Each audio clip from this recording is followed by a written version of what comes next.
Julian Drew Bensen. I go by Drew Bensen. Hi, my name is Drew. I'm 47 and I'm a transgender man. I started transitioning in my late 30s, and I just finished my last surgery that I'm going to do last month. I have my own company, I have my own job, I pay my own health insurance, probably a lot more than most people pay, and I'm a good person.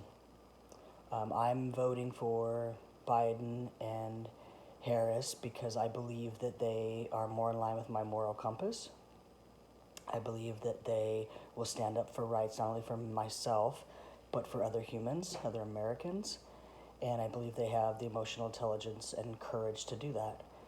I believe it's a really important vote because I think there's more involved in just a humanity standpoint.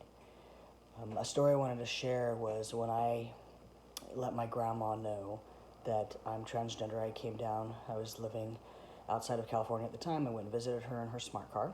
We sat down and we were going to go to breakfast. And I said, Grandma, I have to tell you something that once I tell you, you may decide that you don't love me anymore. And I said, I am going to change my gender.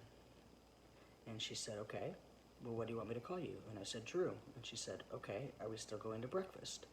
And it was just shocking to me because this is a woman who's like 85, like I said, and grew up in South Dakota. I found out later she took a horse to school, like in a little sled behind in the snow, and imagine the changes that happened in her life, just technology-wise, just all the changes that happened since she was a child.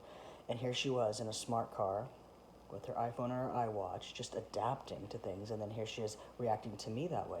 And what I realized is that she wasn't making it about her, because it's not about her. It has actually nothing to do with her. It has to do with me and really my body.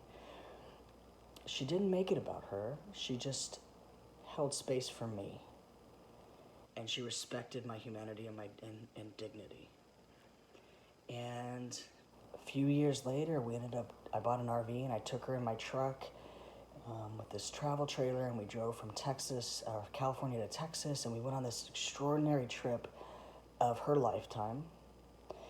And I just learned from her that no matter what, you can always change, do better, and adapt.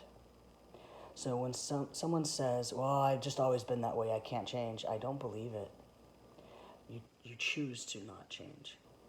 And I am so grateful that she was in my life and that she helped me with that. Even though I thought I knew everything, she helped me even adapt even more. And we lost her on Mother's Day this year. She passed away at 94. And I am just so grateful for who she was and what she taught me. So how does this relate to a presidential campaign? Well, she expressed to me in those long drives all her views.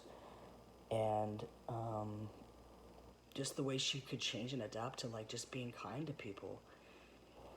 And for me, it's personal for me because there are rules and laws that are being put on me as a person because folks don't understand who I am.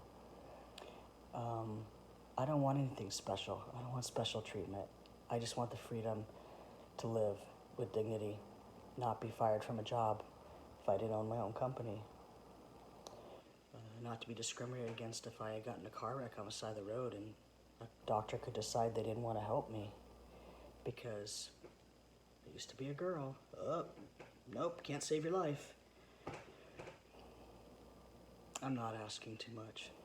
I'm just asking for dignity, humanity, and the right as an American. And I think that Biden and Harris will fight for that. And I think they have the courage to do so. They have my vote.